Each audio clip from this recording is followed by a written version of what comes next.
Assalamualaikum warahmatullahi wabarakatuh. Ini adalah Realme C31, produk terbaru dari Realme yang dijual dengan harga 1,8 juta untuk kapasitas 4/64 GB. Kayaknya Realme lagi gaspol banget ya, karena baru beberapa hari yang lalu merilis Realme Narzo 50 series. Dan sekarang sudah muncul lagi Realme C series yang terbaru. Oke, nggak usah pakai lama, langsung saja kita unboxing. Kira-kira bakal sebagus dan semenarik apa HP dari Realme yang satu ini? Buat kamu yang belum tahu, Realme C31 hadir dengan dua varian, yaitu RAM 4/64 GB dan 3/32 GB. Untuk varian 3/32 GB dijual dengan harga 1,6 juta. Dari tampilan depan box di sini biasa saja, menggunakan box warna kuning ciri khas Realme dan ada tulisan Realme C31. Lalu kalau untuk bagian belakang di sini ada 4 selling point dari HP ini, yaitu ada chipset powerful UniSoC T612, 13 MP AI triple camera, 5000 mAh massive baterai dan ultra slim design 8,4 mm. Oke, nggak usah pakai lama, langsung saja kita unboxing. Dari dalam box juga masih sama seperti biasanya. Di sini terdapat kompartemen pembatas yang berisi buku panduan singkat dan satu buah SIM ejector. Lalu di bagian bawahnya ada unit utama dari Realme C31 yang memiliki 4 selling point. Lalu di bagian paling bawah ada kepala charger berkecepatan hanya 10 watt dan kabel charger yang sayangnya masih menggunakan port micro USB. Di sini yang perlu kamu tahu, dari dalam paket pembelian belum include softcase dan anti gores. Jadi kita harus beli terpisah. Kalau biasanya sih untuk anti gores sudah dapat dari bawaan pabrik, tapi untuk unit C31 belum include, soalnya diganti dengan selling point seperti ini. Dan inilah dia unit utama dari Realme C31, varian warna light silver. Untuk kesan pertama, saya cukup suka dengan desain yang ada, karena terlihat lebih fresh dari Realme C series sebelumnya, yang terkesan monoton, terutama di bagian framing kamera. Untuk cover belakang di sini masih menggunakan bahan polikarbonat dengan finishing yang matte dan bertekstur, jadi tidak berasa licin. Lalu untuk bentuk boringnya sudah unibody dengan ketebalan yang cukup tipis 8,4 mm, lebih tipis dari Realme C series sebelumnya. Jadi sudah berasa solid dan kompak saat di genggaman tangan. Lalu untuk speaker outputnya di sini terletak di bagian belakang body, yang dimana ini sangat menguntungkan buat yang hobi main game, karena suara yang dihasilkan bakal lebih keras, tidak terhalangi oleh tangan. Tapi buat yang tidak hobi main game dan lebih suka denger musik agak kurang PW, karena saat HP diletakkan di atas meja dengan posisi layar di atas, suara yang dihasilkan bakal mendep karena terhalang oleh meja.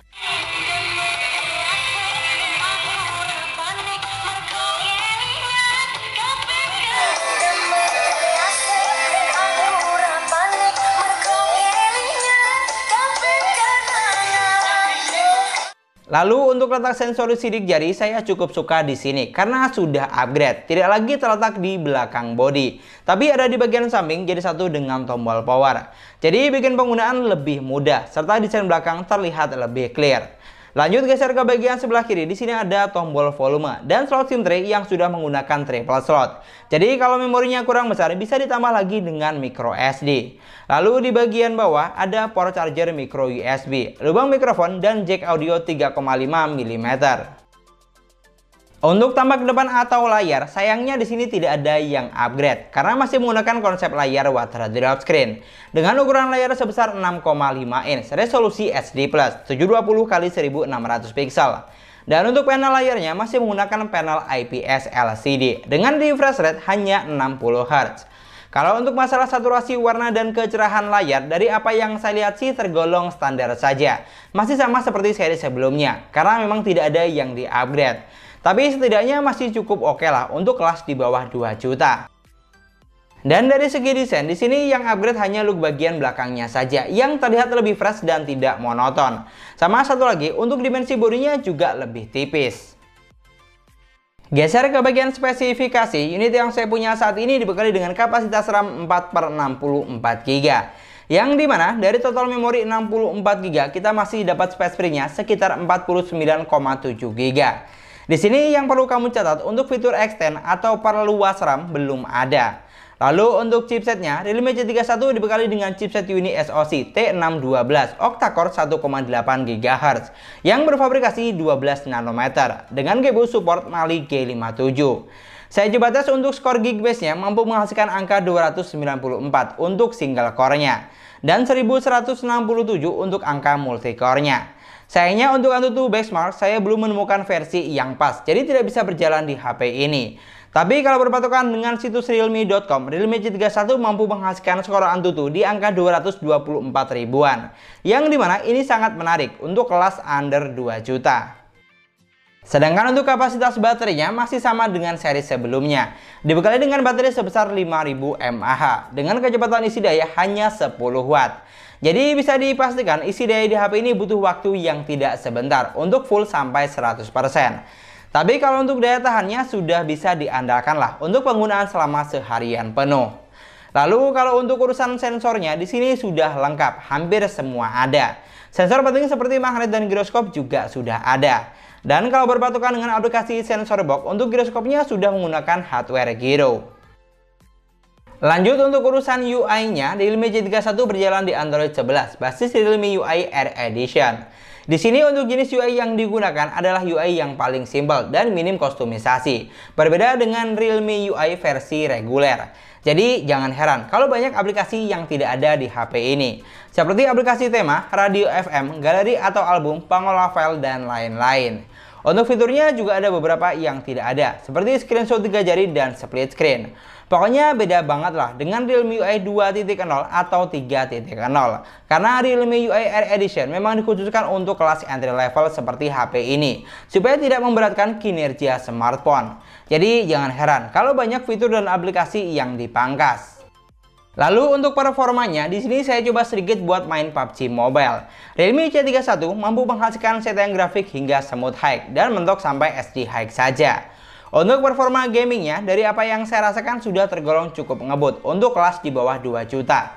Saya set di grafik smooth high sudah berasa lancar dan cukup playable, walaupun beberapa frame drop tentu masih ada. Untuk giroskopnya di sini juga sudah berjalan dengan baik dan cukup responsif karena sudah menggunakan hardware gyro. Lalu saya coba buat main game Mobile Legends, ternyata Realme C31 mampu menghasilkan setelan grafik yang lebih tinggi. Sudah bisa sampai ultra dengan frame rate hingga high. Saya coba main di setelan grafik high rata kanan, HP ini sudah mampu menjalankan game dengan baik dan lancar. Baik saat 1 lawan 1 atau lagi war rame-rame. Yang penting kuncinya jaringan harus bagus dan stabil. Dan untuk urusan performanya, dari pengujian singkat yang saya lakukan, menurut saya HP ini sudah cukup lancar karena mampu menjalankan game dengan baik. Untuk perpindahan antara aplikasi juga sudah lancar. Dan untuk poin yang terakhir, kita akan lihat dari sektor kameranya yang sudah dibekali dengan setup triple kamera. Yaitu ada 13 megapiksel kamera utama, 2 megapiksel kamera makro, dan 2 megapiksel lensa black and white. Untuk kamera selfie-nya, kita harus puas dengan resolusi sebesar 5 megapiksel. Untuk fitur kamera yang ditawarkan di sini juga tidak terlalu banyak. Selain foto dan video, hanya ada mode bokeh. Dan di bagian lainnya, masih ada video selang waktu. Mode profesional, foto panorama, foto makro, dan mode pro untuk malam hari. Di sini yang harus kamu ingat, untuk perekaman videonya belum dilengkapi dengan ultra stabil video. Lalu kalau untuk hasil jepretan kameranya, jujur tidak bisa berharap lebih di sini. Karena terlihat standar saja menurut saya, terutama saat foto di kondisi low light. Yang penting tipsnya, saat ambil foto atau video, pastikan di kondisi cahaya yang bagus dan cukup, supaya hasilnya lebih maksimal, seperti foto yang sedang saya tampilkan saat ini. Sedangkan untuk hasil kamera selfie-nya di sini terlihat standar saja dan bisa dipastikan kurang cocok buat kamu yang doyan selfie, karena untuk resolusinya hanya 5 megapiksel.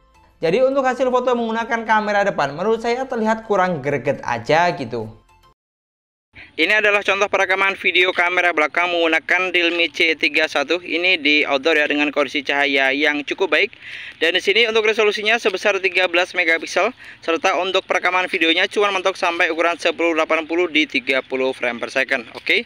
Di sini silahkan kamu nilai untuk saturasi warnanya dan kualitas suara yang saya hasilkan. Oh ya, di sini ada yang sedikit aneh ya. Jadi saat rekam video itu layarnya suka tiba-tiba ngeredup sendiri.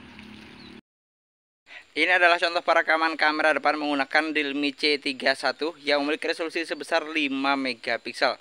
Ini di outdoor ya dengan kondisi cahaya yang cukup baik karena ini posisinya ada di bawah pohon karet kalau teman-teman tahu. Oke, di sini silahkan kamu nilai untuk saturasi warnanya dan kualitas suara yang saya hasilkan. Oh ya, untuk perekaman kamera depannya HP ini cuma bisa sampai ukuran 720 di 30 frame per second.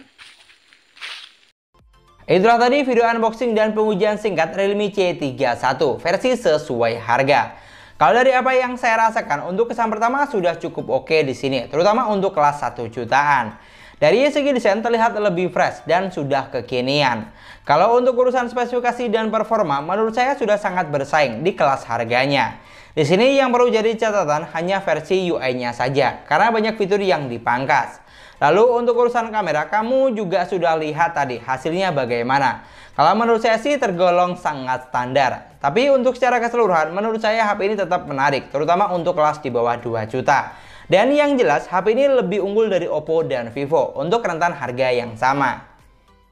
Dan mungkin sekian dulu pembahasan kita kali ini. Terima kasih banyak buat yang sudah nonton videonya sampai akhir. Semoga videonya gampang dan mudah dipahami. Dan yang paling penting, semoga videonya bermanfaat. Jangan lupa like dan komen videonya. Jangan lupa juga subscribe channel sesuai harga. Kita ketemu lagi di video selanjutnya. Assalamualaikum warahmatullahi wabarakatuh.